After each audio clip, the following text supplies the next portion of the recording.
انت عارف ان في دراسة مهمة جدا بتقول ان نقص فيتامين د مرتبط جدا جدا بمشاكل الجهاز البولي؟ هقولك ليه. المعادن المهمة زي الكالسيوم والمغنيسيوم امتصاصها مرتبط بوجود فيتامين د، فلما فيتامين د يقل امتصاص العناصر دي يقل. فالكالسيوم مهم جدا جدا لصحة المثانة ومهم جدا جدا لانقباضها، فلما فيتامين د يقل والكالسيوم يقل ممكن يحصل سلس بولي. كمان الكالسيوم نفسه مرتبط بمنع تكوين الحصوات، بس الكالسيوم من مصدر غذائي لانه بيرتبط باملاح الكالسيوم والاوكزالات وبيخليها ما تروحش الكلى ويقدر الجسم يتخلص منها عن طريق الجهاز الهضمي. كمان فيتامين د زي ما قلنا بيقوي جدار المثانه فيمنع السلس البولي، ومش بس كده، تقويه جدار المثانه بيمنع البكتيريا نفسها من الالتصاق فيها، فبالتالي بيقلل الالتهابات. طب ايه احسن مصدر لفيتامين د؟ طبعا الشمس، الفيتامين المجاني اللي ربنا اداهولنا. وايه احسن مصدر للكالسيوم؟ طبعا الاكل.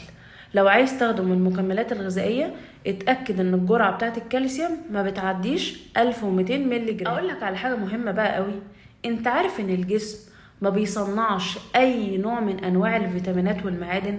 عشان كده احنا لازم ناكل كويس وننوع في اكلنا ونخلي نظامنا الغذائي يكون نظام صحي. الا فيتامين د، الفيتامين الوحيد اللي لما بنتعرض للشمس بيتحول في الجسم من فيتامين غير نشط لفيتامين نشط، لدرجة ان العلماء احتاروا يسموه فيتامين ولا هرمون.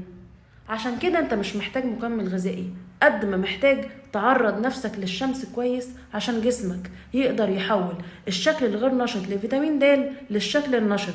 وطبعا تاكل كويس وتنوع بين اكله. بقى لو هتاخد فيتامين د من المكمل الغذائي عشان عملت تحليل وطلع ناقص عندك والدكتور وصفهولك، يبقى في شويه حاجات تعملها عشان تعرف تستفاد من فيتامين د.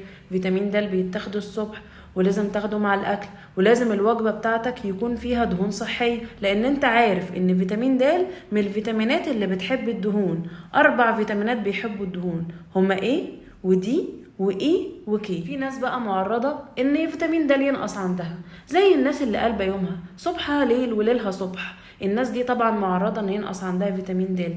الناس اللي بشرتها سمراء، الناس اللي عندها مقاومه انسولين ودهون زياده في الجسم، طبعا نقص فيتامين د مرتبط بمشاكل صحيه كتير جدا عايز يتعمل عنها سلسله حلقات. انا دكتوره داليا يوسف، اخصائي التغذيه العلاجيه والاكلينيكيه.